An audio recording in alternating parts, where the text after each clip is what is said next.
पुण्यात्मा, आत्मज्ञान क्या है और परमात्म ज्ञान क्या है? आत्मज्ञान है अपने विषय में जानकारी प्राप्त हो कि मैं कौन हूँ, कहाँ से आया और मेरा क्या उद्देश्य है इस लोक में। आज मैं जीवित हूँ, मेरे पास संपत्ति है, संतान है, और कल मृत्यु हो जाए, कल मैं कहाँ चला जाऊँगा, और इस जन्म से पूर्व मैं कहाँ था। इसका नाम आत्मज्ञान है। आत्मज्ञान माने अपने विषय में जानकारी। और परमात्म ज्ञान उस आध्यात्मिक ज्ञान को, पूर्ण परमात्मा के विषय में जानकारी को परमात्म ज्ञान कहते हैं। सबसे पहले तो आत्मज्ञान हो कि मैं कौन हूँ, कहाँ से आया, किस झंझट में फंसा पड़ा हूँ, आज मैं किस आधार यहाँ बैठा हूँ, आज मैं जीवित हूँ, कल मृत्यु हो जाए तो फिर मेरा क्या है। मेरे बच्चे मेरे साथ नहीं जा सकते, संपत्ति मेरे साथ नहीं होगी, और किसी से भी मैं कितना ही लगाव रखता हूँ मेरे साथ नहीं है। ये क्या कारण है? तो ये तो आत्मज्ञान होगा। जब हमें यहाँ चिंता होगी कि मैं कौन हूँ, कहाँ से आया हूँ और के झंझट हमारे गल में पड़ गया यो, तो फिर हम परमात्म ज्ञान की तरफ चेष्टा करेंगे। उसके लिए बताते हैं कि प्रथम जाना सत्संग में तू चर्चा सुनना आत्मज्ञान की, और सुन के सत्संग भी तू फड़की नहीं। जो पुण्यात्मा होते वो फड़कते हैं एकदम, जब ऐसे झंझट ऐसे दुख याद कराए जाते हैं कि बिना बंदगी भैंसा कीजिए, बोक बने के खेला, और कुकर सुकर खर कीजिएगा, छोड़ सकल बद फैला। तो वो तुरंत त्याग देते हैं उन बुराइयों को और एकदम जाग जाते हैं। और सत्संग के विचार सुनकर भी जागी नहीं, चेतना नहीं बनी, प्रेरणा नहीं बनी और डर नहीं लगा, तो फिर तू पूछ सवान की। सवान की पूछ किसे कहते हैं? जैसे कुत्ते की दूम होती है, वो ऐसे मुड़ी होती है, और उसको कहते हैं एक व्यक्ति ने 12 वर्ष तक बांस की नली में डाल दिया कि शायद ये सिद्धि हो जा। जब वो निकाली 12 वर्ष के बाद तो भी वो टेढ़ी ही थी। कहते हैं फिर तेरा असर नहीं हो सकता, इस सत्संग के अंदर भी तू नहीं सुधरी तो तू पूछ सवान की। तीर्थ व्रत ये पितृ पूजा को ना किससे काम की, और लेकर नाम गुरु से उपदेश लेकर के फिर भक्ति कर उस कबीर भगवान की। ओए होए। और कहते हैं फिर मत सुनना इस मन शैतान की, यो चौकस गाल है घेरी। इस उपदेश के लेने के बाद आपके मन में ना जाने कितने खरपतवार पैदा करेगा ये मन, और इस नाम से दूर करने की भरसक कोशिश होगी। लेकिन कहते इस मन शैतान की फिर मत सुनना, सतगुरु के वचन के ऊपर पूरा दृढ़ विश्वास रखना। हम तो जितने समझदार थे, सियाने थे या कितने विद्वान थे, आपा को पता ही है। हमें तो कह खे का भी नहीं पता था भक्ति मार्ग का। और हमारा दोष क्या है? ब्रह्मा विष्णु महेश को मालूम नहीं वो परमात्मा कौन है, वो और स्वयं इनको मालूम नहीं हम कहाँ से पैदा हुए। इनको स्वयं नहीं, अपने पिता के भी दर्शन नहीं हुए अभी तक। ये साधना भी करते हैं। काल ने प्रतिज्ञा की है कि मैं कभी किसी भी साधना से किसी को दर्शन नहीं दूंगा। इसलिए सभी ऋषियों ने, महर्षियों ने, ब्रह्मा विष्णु महेश ने अंत में जो साधनाएं उन्होंने की उसका रिजल्ट दे दिया, परिणाम बता दिया कि परमात्मा निराकार है,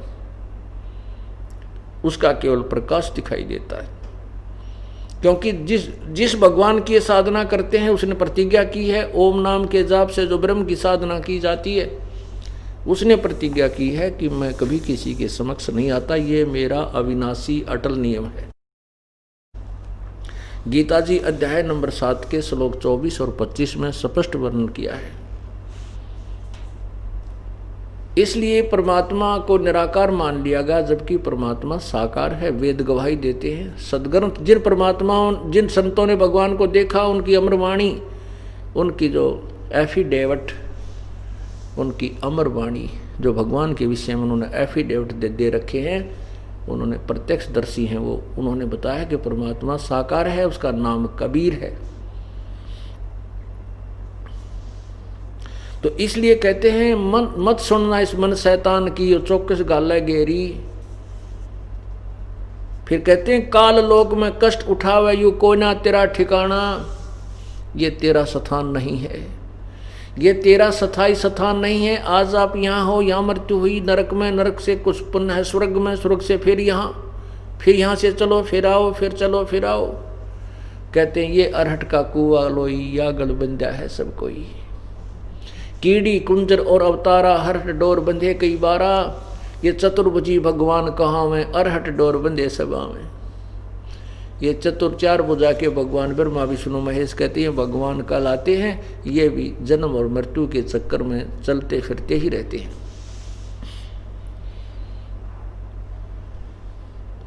काल लोक में कष्ट उठावे कोई ना तेरा ठिकाना, और मात पिता संतान संपत्ति का तुम झूठा तनरी ताना। जैसे कहते हैं ये जो संपत्ति और संतान और मात पिता को तू अपना मान बैठी है, ये तेरा ये भी वास्तविक नहीं है। फिर कहते हैं जाप अजप्पा मिल जावे फिर सुमरण में मन लाना। आपको प्रथम मंत्र दिया जाता है, वो उसके बाद फिर आपको अजप्पा जाप मिलता है, सतनाम मिलता है। जो श्वास उस श्वास से सिमरण करना होता है वो 2 अक्षर का होता है। उसमें एक ओम नाम है, दूसरा तत्, वो केवल उपदेशी को ही बताया जाता है। उसको अजप्पा जाप कहते हैं। कहते जाप अजप्पा मिल जावे फिर सुमरण में मन लाना। फिर बहुत ही ध्यान से उस सिमरण करना उस सत्य नाम का, सच्चे नाम का। और कहते हैं सार शब्द तेरे काटे फंदन। फिर आपको सार नाम मिलेगा, सार नाम के बाद फिर आपको सार शब्द की उपलब्धि कराई जाएगी। कहते हैं फिर तेरे सारे बंधन कट जाएंगे, फंदे यहाँ कट जाएंगे और आकाश से उड़ जाना। आकाश में जाकर के यानी यहाँ से चलने के बाद त्रिकुटी में ये प्राणी जाता है। त्रिकुटी में जाकर के फिर सब अकाउंट होता है। त्रिकुटी से पहले जो आपको प्रथम मंत्र दिए जाते हैं, जिसमें 5 नाम तो इन कमलों के खोलने के हैं जो कंठ कमल तक हैं, और त्रिकुटी कमल तक हैं जो हैं। और ऊपर फिर हम आपको जो 2 मंत्र इसमें दिए गए हैं, प्रथम और लास्ट 7 मंत्र का ये प्रथम मंत्र आपको दिया जाता है। तो ये सब कमलों के अंदर से हमने जाना पड़ता है।